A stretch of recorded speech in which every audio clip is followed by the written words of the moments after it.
Hello everyone, my name is Arjay Surya. I'm from ADS Department of Software Engineering College, who is pursuing undergraduate. So I know you all be just in an engaging mood to know about SR flip-flop.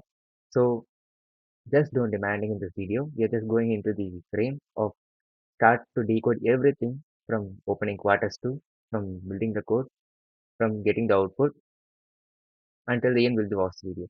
So yeah, now further moving into the frame. So we are just going to open the quarters to. So I'm just searching quarters to. Yeah, you'll be getting after you just click the quarters to application in your PC. So you have to click the create a new project. So we are going to start the designing. So we are going to create a new project. So you'll get an introduction page. So you can just skip it or you can give next. So this is the file. This is the place where your file is going to be.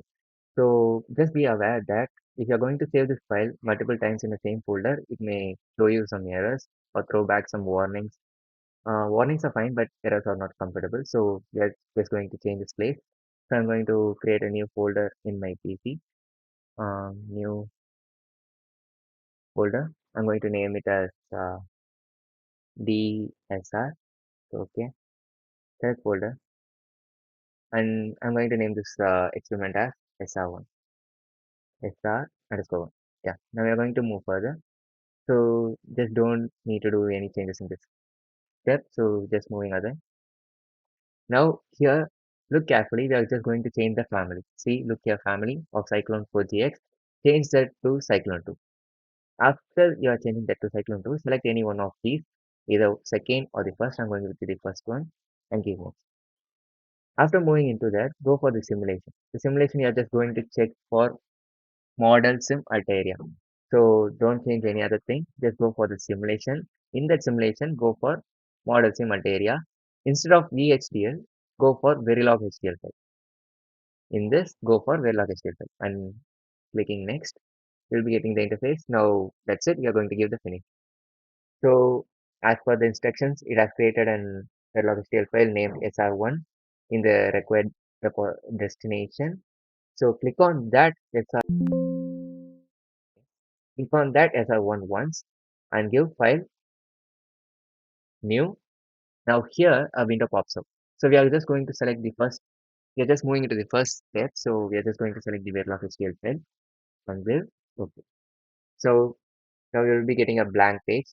So the code for this will be given in the description. You can either use that or you can just follow this video to get the code entirely. So I'm just going to paste the code. So yeah, here's the code. So it has been developed by me. So that's the information. I'm going to remove it. Okay. So in my previous experiment, I have just done it as experiment 6. So it has been in that state. Now I'm going to change it. The module experiment 6. This is the name of the file that you have been stored. When you are going to compile and run this experiment, it will go for this name and just check for the file that is going to be take place. So we are just going to name it as SR1, right? I'm going to type the name SR underscore 1. Yeah. Then Q bar SR click reset. So these are the inputs and the outputs that are going to be used here. We are just defining it. After that, the next line they denotes the input SR clock and reset. CLK stands for clock. So clock is something that's an phase of boundary which is going to be changed between a 0 to 1. And S and R are the inputs that are going to be given in.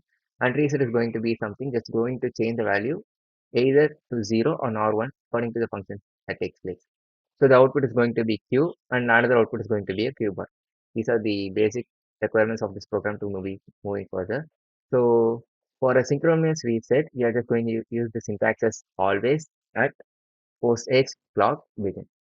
And it moves further as if that's not equal to reset, Q will be less than or equal to 0. Else, in the else part, we are just going to begin. So here is the begin statement and here's the end statement. So we are just going to move further with the case of SR. The SR values will be get changed actually with the binary ones. So when the SR value is 0, 0, the Q will be less than or equal to Q. There will be, that means there is no change. If the SR value is 0 and 1, the Q will be less than or equal to 1 of B1. Some logic resets will happen. And in the SR values is 1 and 0. it will be takes place as 1v1. It is going to be set. And for SR value is 1, 1, it will be taking as 1bx. It is an invalid syntax. This x stays the invalid syntax. That means if the values of s and r are given priorly, but in the output, if it does not get any change, that means the clock is 0. Basically, in an SR flip-flop, if the clock value is being not determined, even whatever the value you give for S and R, the value will not be determined. So it will be denoted as X and X. If the clock value is assigned to as 1, then the program will start running properly and the values of S and R will be changed respectively. So moving further, this is the N case. So we all know that S and R stands for set and reset.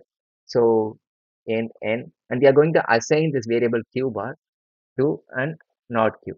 So this is the main syntax of this entire program. So this is the program. You can either use this to copy it by yourself to get practice, nor I'll be just giving it in the description. So moving further, we are just going to see the next step in this program. So that is the diagrammatic representation. So we are just going to the netlist viewer. We are just going to tools, netlist viewers, and RTL viewer. RTL netlist is not available. Run analysis and nothing, but we didn't run or compile that program, right? So we are just going to compile it. So process start compilation. If any error in this program, it will be just be notified for you in this sort of compilation. So it's asking for us to save. Yeah, we are going to save it. Save that, and the program starts to run. It may take some time. We are just going to wait. Shows like full compilation was successful, but there are 11 warnings. You can ignore these warnings as it may some time complexity and space complexity can be even defined as warning. But if it shows some error, try to rectify. So there is no sorts of error in this program. Double click it to get the program back. So now we are going to see the RTL here. So use tools, tools go for netlist viewers, then RTL viewer.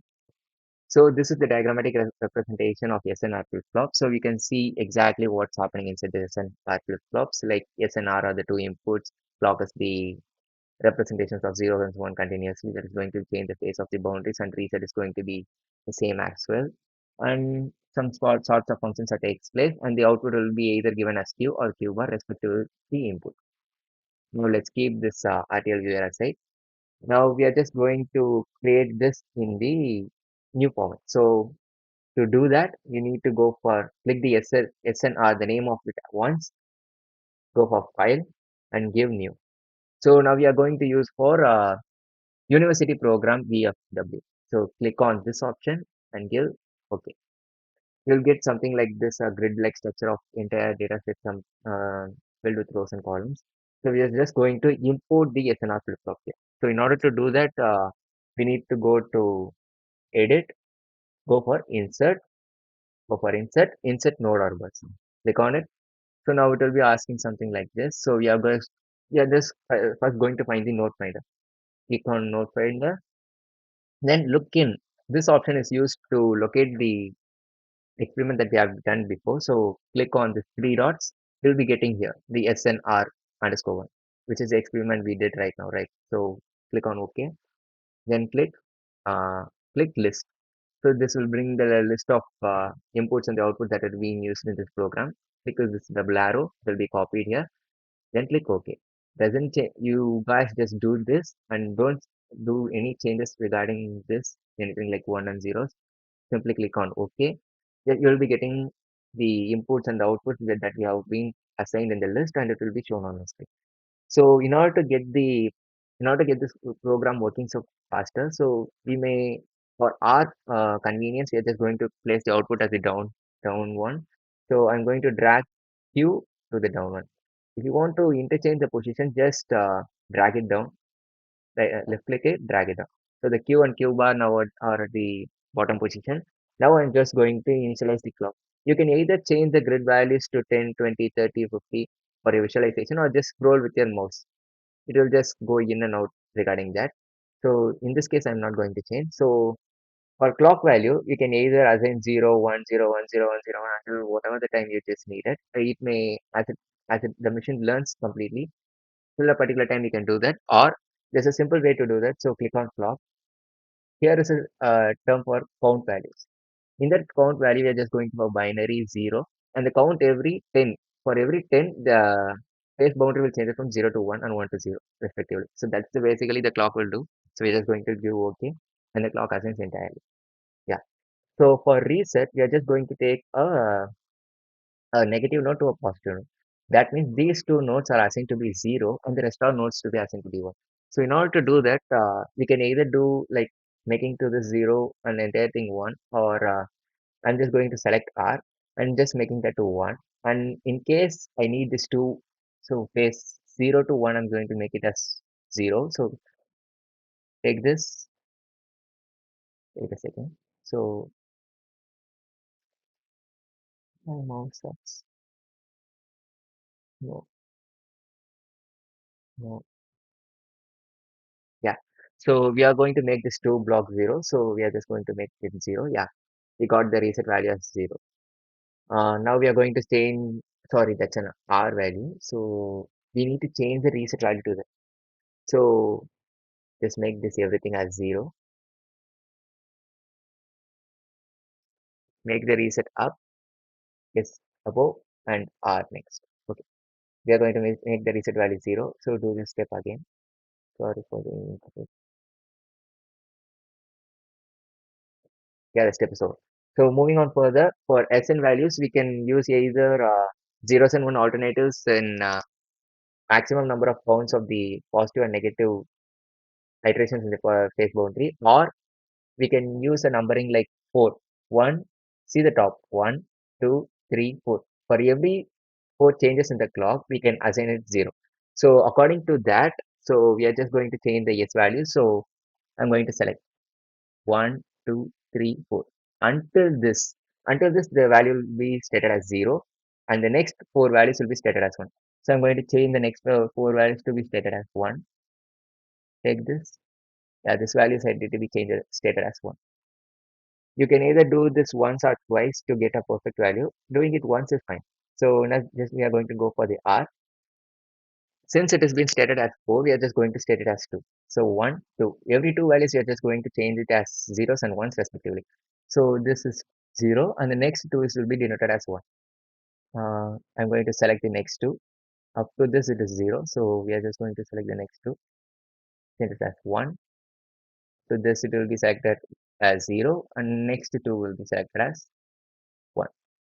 So we have changed it respectively to get the expected input are all given provided in the statement. So now we are going to run this program to get the output. So in order to do that, we are just going to start the simulation, run functional simulations to be the option to be provided in order to run this program. And notifying box saying that waveform TX has been modified. Do you want to change the status? Yes. I'm going to save it and it starts to run. And yeah, this is our output screen. For the entire values of the input given, it just combines using the SR flip-flop and takes the input to provide this through the output as being stated. As Q, no, Q is not equal to Q1. Q is equal to Q1. On based on that, we have got the expected output. So this is how the SR flip-flop works. Thanks for watching the video.